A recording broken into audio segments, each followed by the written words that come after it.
ሰላም በጣም ታዋቂ በሆነ አንድ ጥንታዊ ትንቢት ውስጥ የተደበቀ አስገራሚ ታሪካዊ እንቆቅልሽ እንዳለ ያውቃሉ? ዛሬ እንግዲህ ፍንጮቹን አንድ ላይ በማገጣጠም ይህንን ምስጢር እንፈታዋለን። እሺ፣ ታዲያ ይህን ፍለጋ ከየት ነው የምንጀምረው? እንግዲህ ማንኛውንም ምስጢር ለመፍታት የመጀመሪያው እርምጃ ወደ ዋናው ምንጭ መሄድ ነው። ለእኛ ደግሞ ይሄ ማለት ወደ ትንቢቱ ራሱ መመለስ ማለት ነው። ትንቢቱ የመጣው ከነቢዩ ኤርምያስ ነው እና በጣም ግልጽ የሆነ የጊዜ ገደብ ያስቀምጣል። ለኢየሩሳሌም ውድመት የተወሰነ የ70 ዓመት ጊዜ። ቀላል ይመስላል አይደል? ግን አይደለም።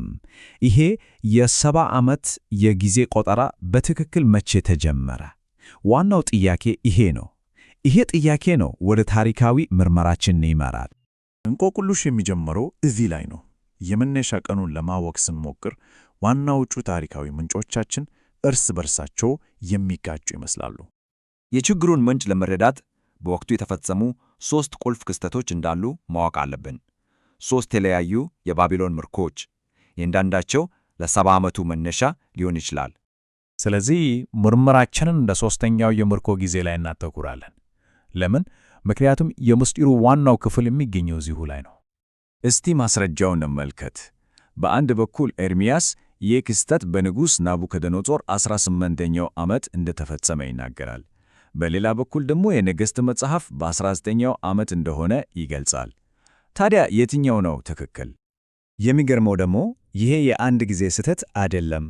ተመሳሳይ የቀን ልዩነቶችን በሌሎች ዘገባዎችም ላይ እናገኛለን። ይሄ ምን ይነግረናል? ችግሩ የጸሐፊ ስህተት ሳይሆን ከበስተጀርባው ሌላ ስር ነቀል ምክንያት እንዳለው ነው። ስለዚህ ይህ ስህተት ነው። ምንጮቹ እንደሚጠቆሙት መልሶ ያለው የጥንት ሰዎች ጊዜን እንዴት የመዘገቡ እንደነበር በመረዳት ላይ ነው። እንቆቅልሹን ለመፍታት የመጀመሪያው ቁልፍ ይህ ነው። ተለያዩ መንግስታት ተለያዩ የቀን አቆጣጠር ስርዓቶችን ይጠቀሙ ነበር። ይሄ ደግሞ በመዝገቦች ላይ በቀላሉ የ1 ዓመት ልዩነት ሊፈጥር ይችላል። ነገር ግን የቀን አቆጣጠር ልዩነት ታሪኩን በከፊል ብቻ ነው የሚነግረን። ሁለተኛውና ወሳኙ ፍንጭ የሚገኘው የጥንት ጦርነቶች እንዴት ይካሄዱ እንደነበር በመረዳት ላይ ነው። እስቲ እንደዚህ አስቡት። አንድ ከበባ የሚጀምረው በአንድ ንጉሥ 18ኛው የንግሥና ዓመት መጨረሻ ላይ ነው። ወራትን ይወስዳል። ከተማው ስትወድቅ ደግሞ ቀጣዩ ዓመት ገብቷል። ይህም የንጉሡ 19ኛው ዓመት ነው። ስለዚህ ሁለቱም ዘገባዎች ትክክል ናቸው። አንዱ የከበባውን መጀመሪያ፣ ሌላኛው ደግሞ መጨረሻውን እየመዘገበ ነው። አሁን ምስጢሩን ስለፈታን ፍንጮቹን በማገጣጠም ትክክለኛውን የጊዜ ሰሌዳ መግለጥ እንችላለን። እናም ቁልፉ ይሄ ነው። የ70 ዓመቱ ቆጠራ የሚጀምረው በኢየሩሳሌም የመጨረሻው ውድመት ሳይሆን በመጀመሪያው የምርኮ ጊዜ ነው። ሁሉንም ስናገጣጠመው የጊዜ ሰሌዳው በትክክል ይገጥማል። ከክርስቶስ ልደት በፊት በ66 ከመጀመሪያው ምርኮ ጀምሮ በ536 ንጉሥ ቂሮስ የመመለስ አዋጅ እስከሚያውጅበት ጊዜ ድረስ ልዩነቱ በትክክል 70 ዓመት ነው። ትንቢቱ ተፈጽሟል። ነገር ግን ታሪኩ እዚህ ላይ አያበቃም።